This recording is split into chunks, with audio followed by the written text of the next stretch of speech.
台湾蔡综合手提俗称布雷界断路器加市长委托研究界安全设施的开关，因为伊主要就是避免人电着，卖当防止用电量伤大、烧拍电电功能。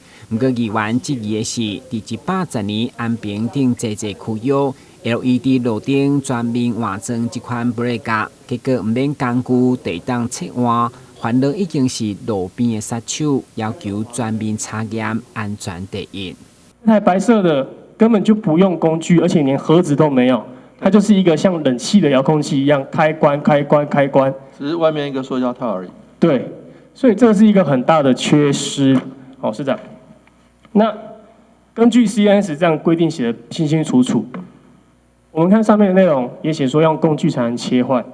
那我们刚才也试验有凭有据。对，这完全不符合 CNS 的规定啊！是不是应该要限时赶快全面下架？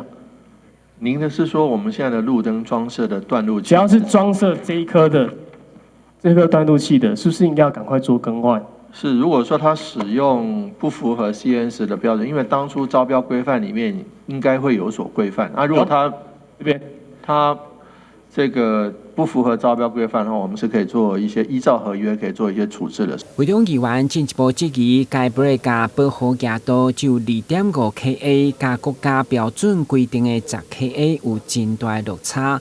加上将防火外壳绑起来，是中国籍到符合原本的合约，拢要求检测。对此，干务局嘛强调，目前也是保固期间，只要无符合规格，一定会要求汰换。面对相关的争议甲安全保障会全面把关。台湾新闻管制林英光采访报道。